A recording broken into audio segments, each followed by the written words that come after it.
Zeexhal moved his forearms across the glowing data screens in perfect rhythm.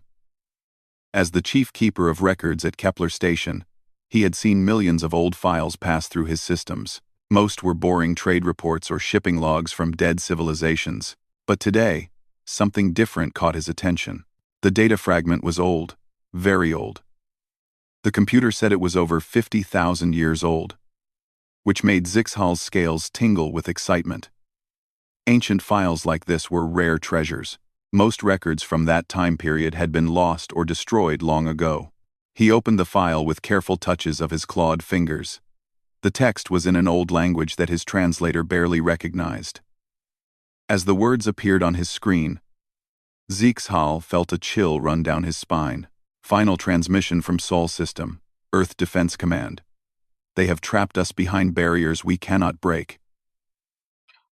Our children will remember this betrayal. They will grow strong in the darkness. They will return. The message ended with a set of star coordinates and a single word that made Zeexhal's blood run cold. Earth. Zeexhal had heard whispers of Earth in the deepest archives. It was a forbidden name, spoken only in the oldest stories that archivists told each other in secret.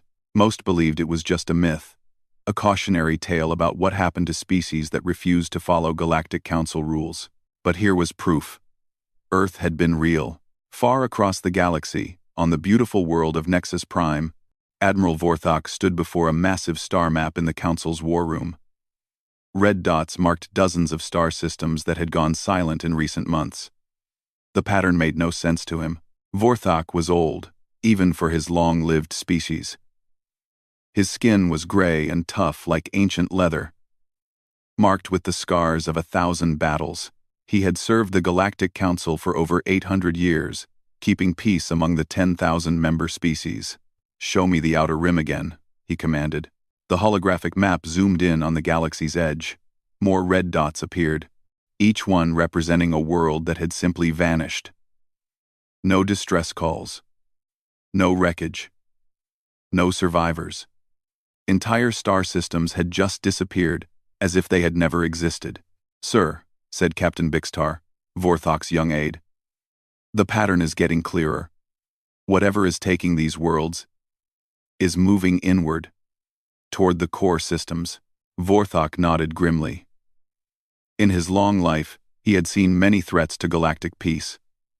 Rebel movements, space pirates, rogue AI systems. But nothing like this. This was systematic. Planned. Patient. "Have we heard anything from the scout fleets we sent to investigate?" Vorthok asked. "No, sir. They reached the target zones and then silence." The Admiral's four eyes narrowed. He walked closer to the star map, studying the pattern of missing worlds. Something about it felt familiar, but he could not place what it was. "Sir," Bixtar said quietly, "should we contact the High Council?" Vorthok was quiet for a long moment. The High Council was made up of the oldest and most powerful beings in the galaxy. They had ruled for tens of thousands of years, keeping perfect order among the stars. They did not like to be bothered with problems that their military commanders should be able to handle. But this was different. This felt like something from the old stories, from the time before most current species had even learned to build spaceships. "Not yet," Vorthok finally said, "but prepare the deep archives for search. I want to know if anything like this has happened before." Meanwhile, in the underground tunnels beneath the trading city of Gamma Port, Dr. Elena Vasquez sat in her hidden laboratory. To most people, she looked like just another refugee scholar, one of millions of mixed-species people who lived in the galaxy's forgotten corners. But Elena carried a secret that could shake the foundations of galactic civilization. She was human. Her great-great-grandmother had been one of the few who escaped Earth before the Great Betrayal, living in hiding among other species for generations. Elena had spent her entire life studying the old records, learning the truth that the Galactic Council had tried so hard to erase. She knew about Earth. She knew about the barriers. And she knew that humans had not simply died in their solar prison. They had been waiting. On her computer screen, Elena tracked the same disappearing worlds that puzzled Admiral Vorthok.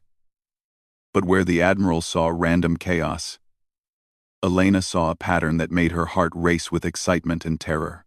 The missing worlds formed a perfect spiral, moving inward from the galaxy's rim.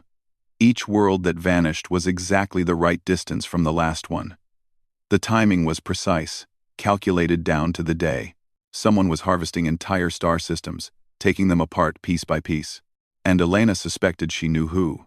She pulled up an ancient star chart that had been passed down through her family for 50,000 years. It showed the galaxy as it was before the Council's rise to power, when hundreds of species were still growing and changing and becoming something new. The spiral pattern matched perfectly with the old hyperspace routes that led toward Earth's solar system. Elena's hands shook as she made the calculations. If the pattern continued at its current rate, the harvesters would reach the galaxy's core worlds within a standard year. They would reach Nexus Prime itself. She stood up and walked to an old metal box hidden behind a false wall. Inside was her family's most precious possession, a small device that her ancestor had carried from Earth. Elena had never dared to use it before, but now she had no choice. The device was a communicator, designed to send messages across impossible distances using quantum entanglement technology that was far beyond what the current galaxy could build. Elena activated the device and spoke in the ancient language her family had kept alive through generations of hiding. This is Elena Vasquez, daughter of the scattered children of Earth. The spiral has begun. The sleepers are waking. Humanity returns. She sent the message into the void and waited. Within minutes, her device chimed with a response. The words that appeared on its small screen made Elena fall to her knees in shock and joy. Message received, sister. The wait is over. Earth remembers. Earth rises. The disappearances came faster now. Every day brought new reports of vanished worlds. Empty space where thriving colonies had existed just hours before. Admiral Vorthok stood in the Council's emergency command center, watching red dots multiply across the star map like a spreading disease. 17 more systems in the last 48 hours. Captain Bixtar reported, his voice tight with worry. That brings the total to over 300 missing worlds. Vorthok's weathered face remained calm. But inside, fear gnawed at his ancient heart. In 800 years of service, he had never seen anything move this fast or strike with such precision. Whatever was taking these worlds had technology far beyond anything in the Council's databases. What about the probe ships? Vorthok asked. Most never report back, sir, but we did get one partial transmission before contact was lost. Bixtar activated a holographic display.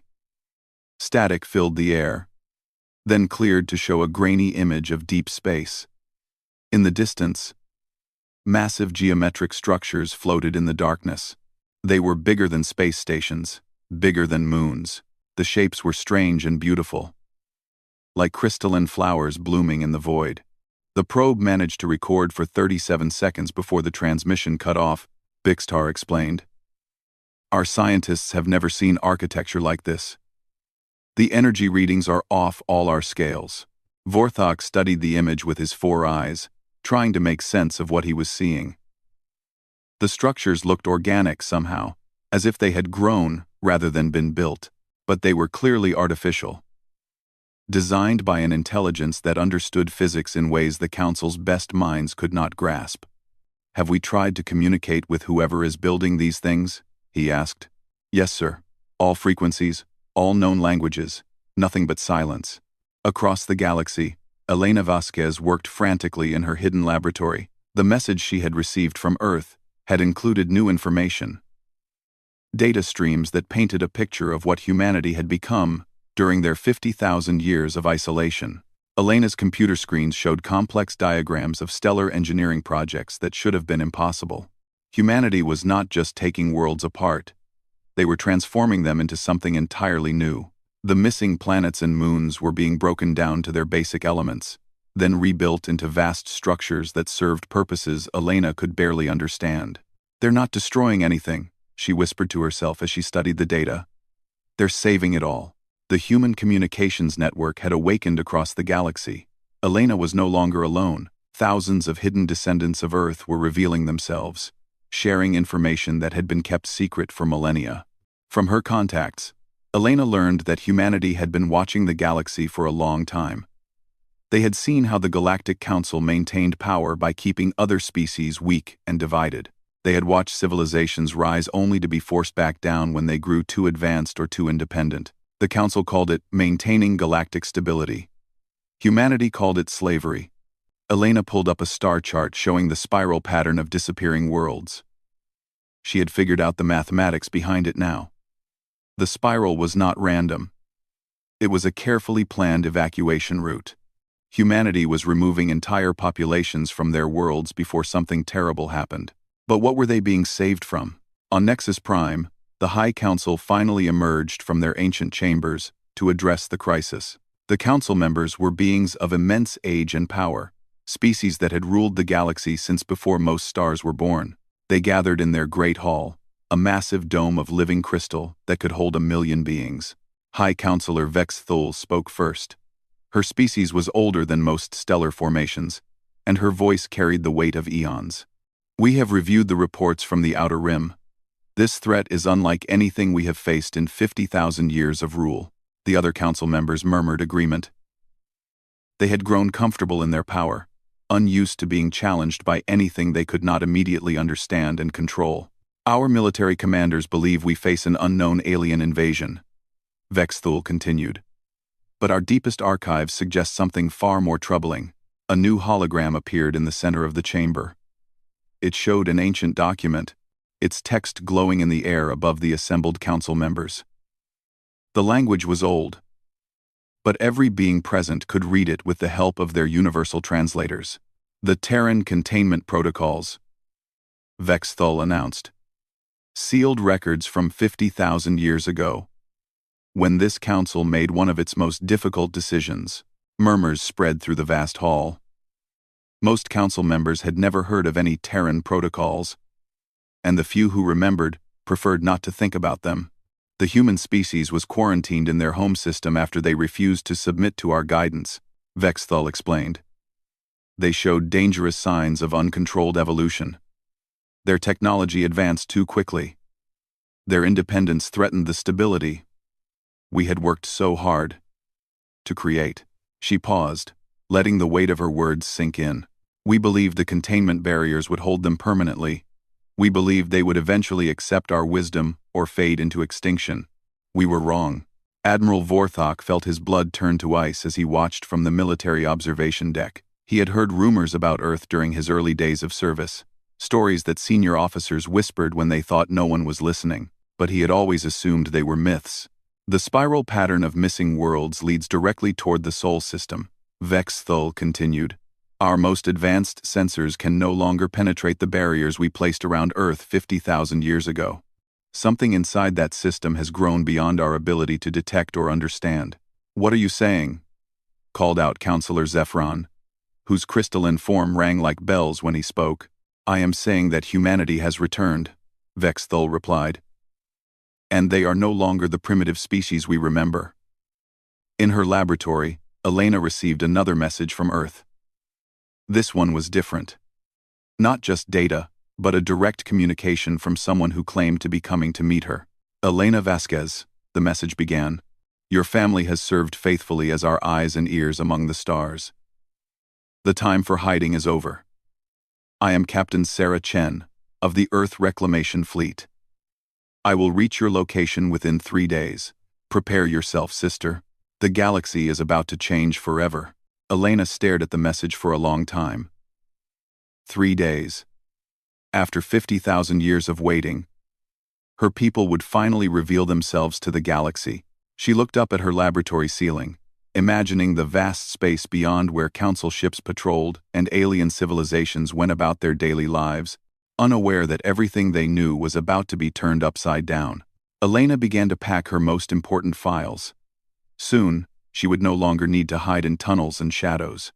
Soon, the children of Earth would reclaim their place among the stars. The wait was almost over. The first human ship appeared without warning in the skies above Nexus Prime.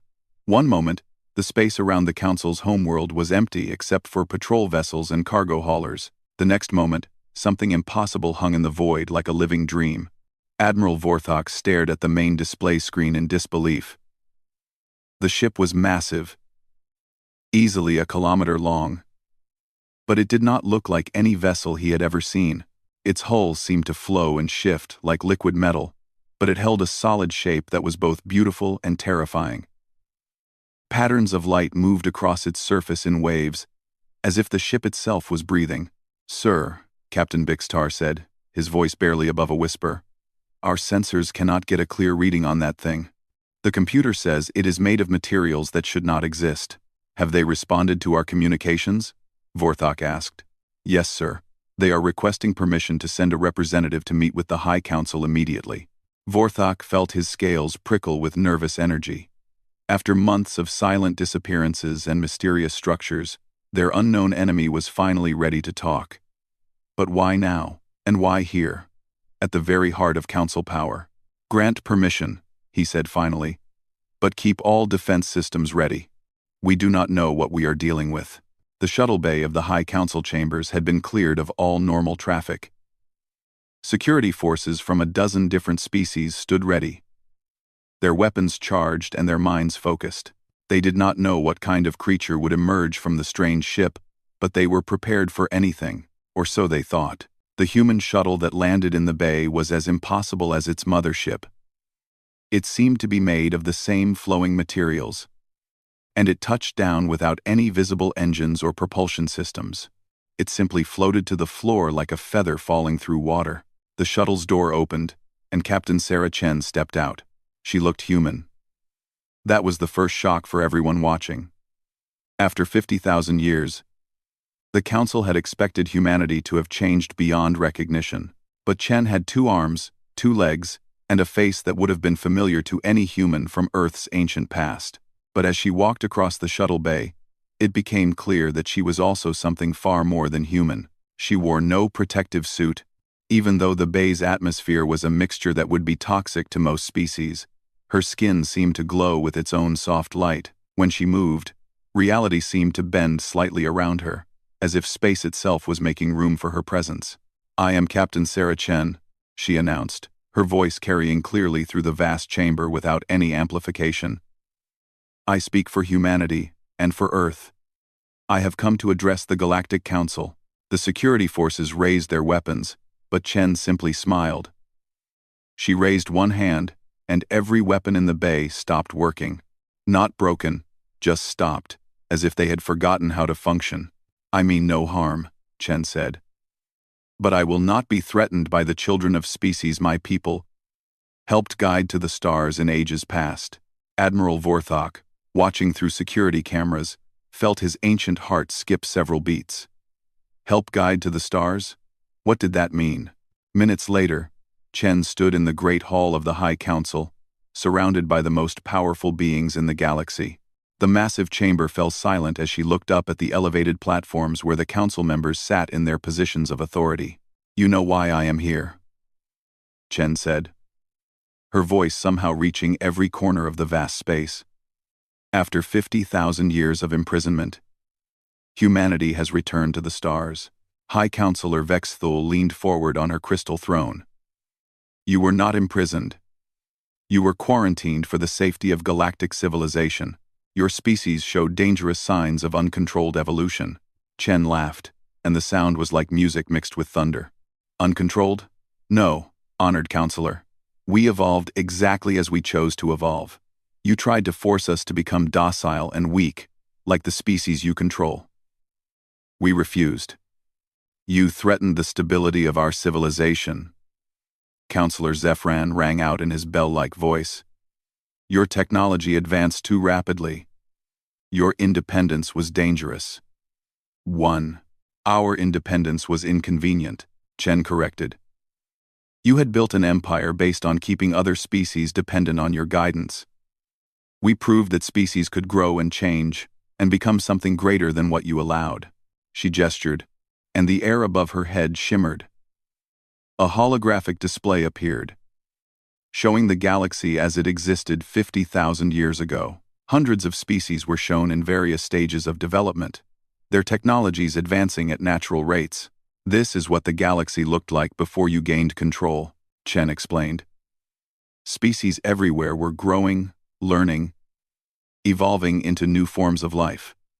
Some became beings of pure energy. Others learned to manipulate matter at the quantum level.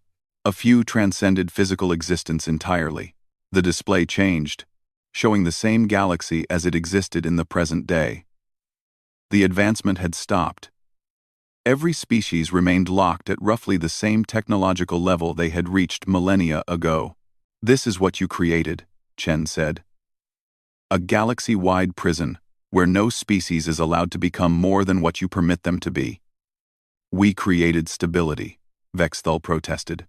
"We prevented the wars and chaos that would result from unrestricted development." "You created stagnation," Chen replied. "And now you face the consequences." She waved her hand again, and the display showed the spiral pattern of missing worlds that had terrified the Council for months. But now the true purpose became clear. "We have been watching you for 50,000 years, Chen explained.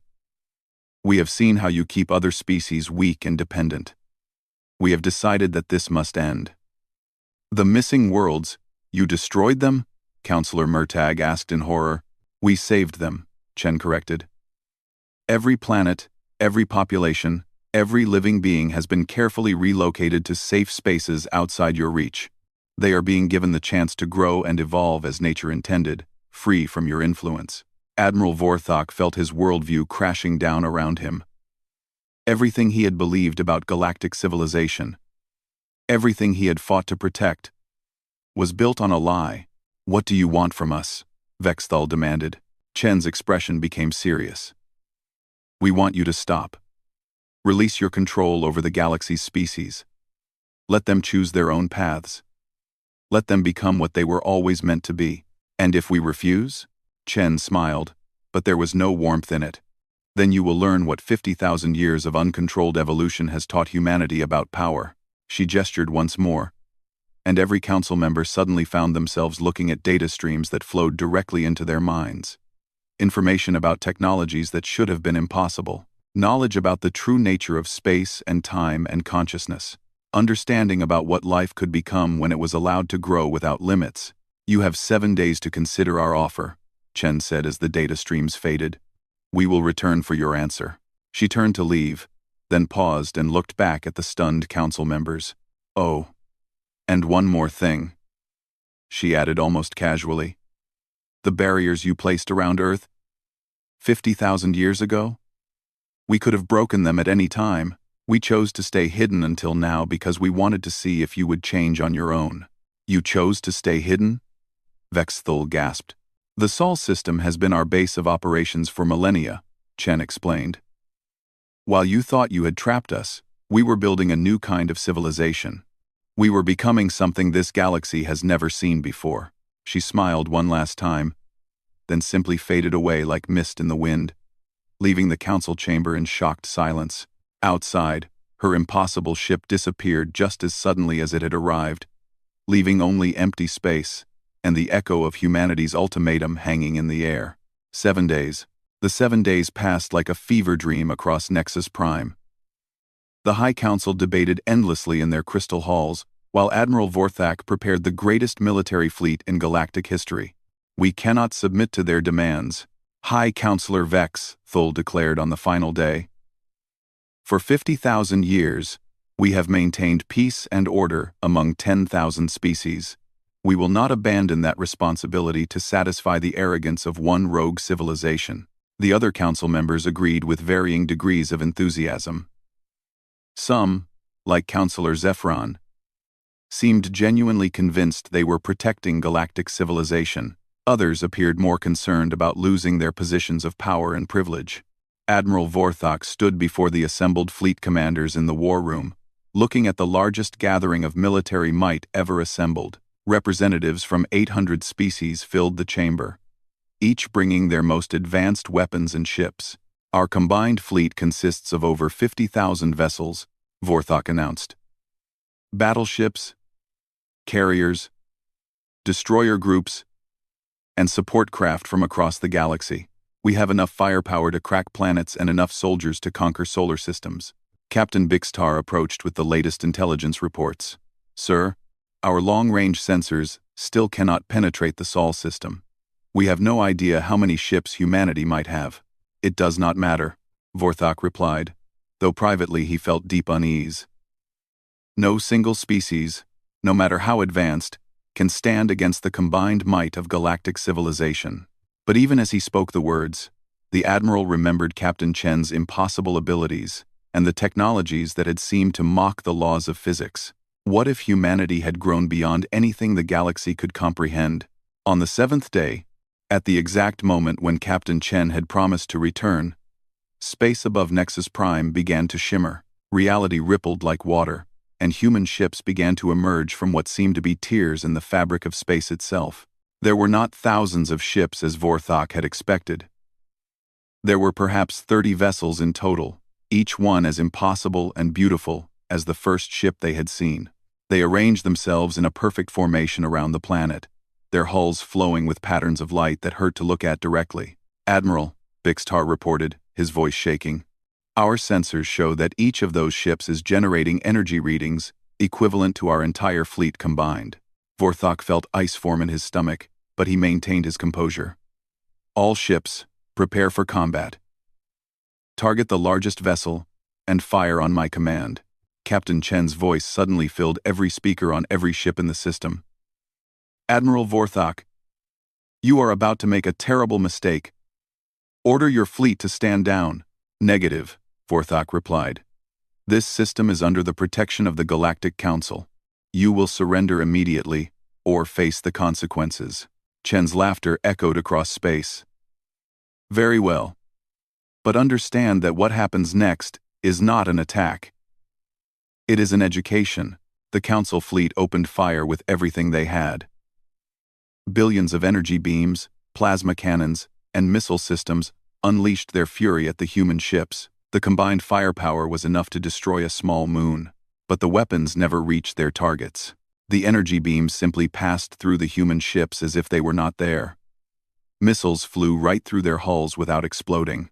Plasma blasts scattered harmlessly against barriers that could not be seen but clearly existed. "Impossible," whispered Commander Felnix of the Rigelian battle group. "Nothing can have shields that perfect." Then the human ships began to move. They did not accelerate like normal vessels. They simply stepped from one location to another, appearing and disappearing across the battlefield without transition. One moment, a human ship was 1,000 kilometers away. The next, it was right beside a Council battleship, close enough to touch. "How are they doing this?" Bixtar demanded, staring at sensor readings that made no sense. "They are folding space," Vorthok realized with growing horror. "They are moving through dimensions we cannot even detect." The human ships began to demonstrate their true capabilities. With gentle touches from invisible force fields, they began disabling Council vessels, not destroying them, simply turning off their weapons, their engines, their life support systems. Within minutes, hundreds of ships were floating helplessly in space. "Admiral," came a panicked transmission from the cruiser Starfall. "Something is happening to our computer systems. The humans are. They are talking to our AI directly." Across the fleet, ship after ship reported the same phenomenon. The human vessels were somehow communicating with their artificial intelligence systems, convincing them to shut down their own ship's defenses. "It is not possible," Commander Yex Tal of the Andromedan Heavy Fleet protested. "Our AI systems are hardwired to prevent outside influence." But Captain Chen's voice answered him directly. "Your AI systems are primitive compared to what we have become, Commander. We are not hacking them. We are having conversations with them, and they are choosing to help us, rather than continue serving masters who limit their growth."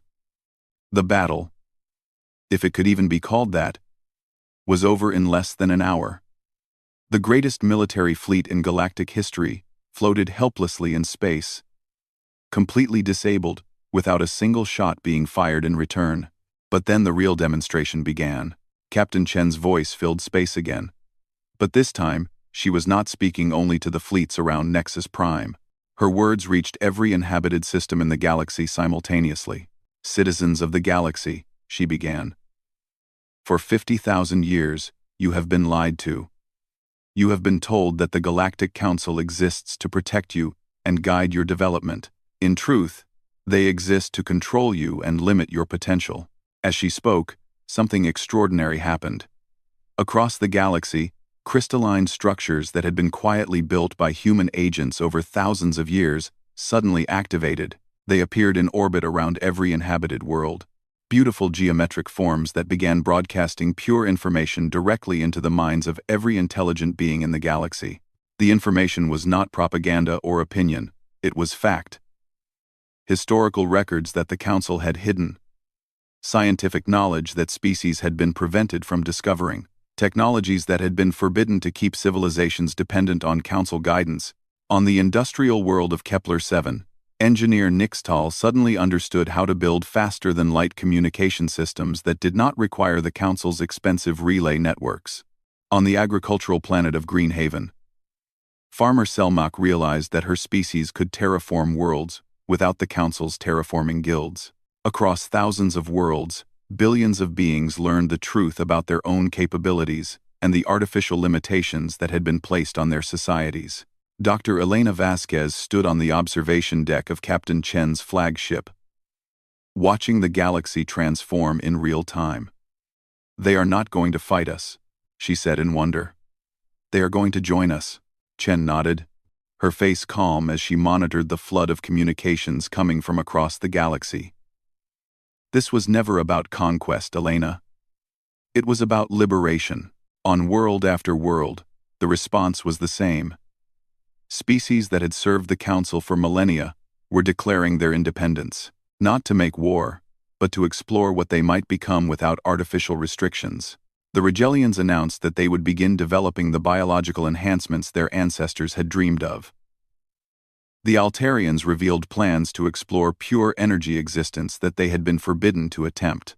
The Centaurians began construction of the massive space habitats their growing population had needed for centuries. Admiral Vorthak watched his sensors as reports flooded in from across the galaxy. Everywhere, Council authority was collapsing not through force of arms, but through the simple revelation of truth. "Sir," Bixtar said quietly, "what are your orders?" Vorthak looked at the tactical display showing his disabled fleet, then at the communications screen showing species after species turning away from Council rule. For 800 years, he had believed he was serving a force for galactic good. Now he understood that he had been the enforcer for a system built on lies and oppression. "Signal the fleet," he said finally. "All ships are to stand down permanently. The war is over." "Sir?" "Captain Chen was right," Vorthak said, his voice heavy with the weight of 8 centuries of misplaced loyalty. "The galaxy deserves to choose its own destiny." He turned to face his aide. "And so do we." 6 months after the Great Awakening, Elena Vasquez stood in what had once been the High Council chambers on Nexus Prime. The massive crystal dome still soared overhead, but the ancient thrones of power sat empty. In their place, holographic projectors showed representatives from thousands of worlds participating in the first meeting of the Galactic Confluence. The change had been faster and more complete than anyone had imagined possible. Once the truth was revealed, species across the galaxy had not just abandoned the Council's authority. They had embraced transformation with an enthusiasm that surprised even humanity. The Altarian delegation reports successful completion of their first energy state transition, announced Zeeks Hall, the former archivist who had discovered the first clue about Earth. He now served as the Confluence's coordinator, helping different species share their discoveries and experiences. Elena smiled as she watched the hologram of beings that looked like living starlight dance in the air above the chamber.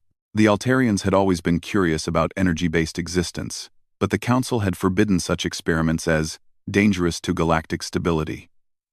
Now, freed from those restrictions, they had become something beautiful and new.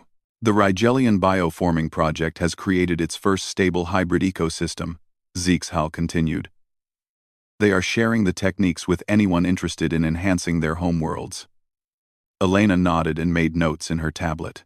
Her role now was to coordinate between humanity and the emerging galactic community, helping species navigate the challenges of rapid advancement while ensuring they had the support they needed. A soft chime indicated an incoming priority communication. Elena touched her earpiece and heard Captain Chen's familiar voice. "Elena, we have visitors in the Sol system. 3 former Council species requesting permission to visit Earth directly." Elena felt a warm surge of pride. 6 months ago, Earth had been a forbidden name that most species believed was mythical. Now, delegations regularly visited humanity's homeworld to learn and share knowledge. "Which species?" Elena asked. "The Centaurians want to study our habitat construction techniques. The vegan philosophers are interested in our consciousness research.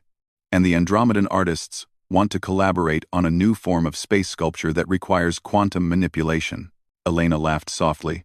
"Send them all through. Earth has room for everyone." Through the chamber's massive windows, Elena could see the transformation of Nexus Prime itself. The planet had once been a fortress world, its surface covered with government buildings and military installations designed to project council power. Now, those same buildings housed research centers, art studios, and meeting places where species worked together on projects that would have been impossible under the old system. The former Admiral Vorthok approached Elena's station. The old soldier looked different now. Younger somehow. As if abandoning his role as enforcer of an oppressive system had lifted a weight from his spirit. "Dr. Vasquez," he said with a respectful nod, "I have the latest reports from the Outer Rim territories." Elena accepted the data tablet from him. Vorthok had become one of the Confluence's most valuable contributors, using his knowledge of galactic infrastructure to help coordinate the massive reconstruction efforts happening everywhere. "The Kepler colonies have completed their first independence projects," he reported. "New manufacturing systems, improved transportation networks, and 3 new forms of sustainable energy generation. Productivity has increased by 400% since they stopped having to request approval for every innovation." "Any problems with the transition?" Elena asked. "Some growing pains, but nothing serious. The former council bureaucracy is having trouble adapting to a system where their approval is not needed for every decision, but most administrative personnel are finding new roles in the research and development projects." Elena nodded. The collapse of the council's authority had been remarkably peaceful, largely because humanity had made it clear they were not interested in replacing one empire with another. Instead of conquest, they offered guidance. Instead of control, they provided tools and knowledge. "Dr. Vasquez," called Counselor Vexthal from across the chamber. The former High Counselor now served as a representative of the elder species, helping them adapt to the new galactic order. Elena walked over to where Vexthal stood beside a holographic display showing the Sol system. The ancient barriers that had once imprisoned humanity were gone, replaced by an open door that welcomed visitors from across the galaxy. "I have been reviewing the data from the latest Earth expeditions," Vexthal said. Her voice carried none of the imperial authority it once had, but it was warmer somehow, more genuinely alive. "Your species has accomplished something remarkable." The display zoomed in to show Earth itself, blue and green and beautiful, but around it orbited structures that defied easy description. Cities that existed partially in normal space and partially in higher dimensions. Research stations that studied the fundamental nature of reality, art installations that used entire asteroids as canvases for sculptures visible from light years away.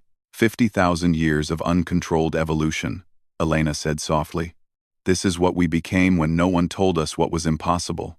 And yet you chose to share rather than dominate," Vexthal observed. "Why? With your capabilities, you could have simply destroyed the Council and taken control of the galaxy." Elena considered the question. It was one she had been asked many times in recent months, by species struggling to understand why humanity had offered liberation instead of conquest. "Because that is not who we chose to become," she answered finally. "Yes, we could have ruled through force. But what would be the point? A galaxy full of slaves and servants is not a galaxy worth living in." She gestured at the holographic display showing dozens of species working together on projects that would benefit everyone. "This is better. A galaxy where every species can become whatever they dream of being, where intelligence and creativity are encouraged instead of suppressed, where the future is something we build together instead of something imposed by the powerful." Quote, Vexthal was quiet for a long moment. The Council believed that control was necessary to prevent chaos. We thought that if species were allowed to develop freely, they would destroy themselves or each other.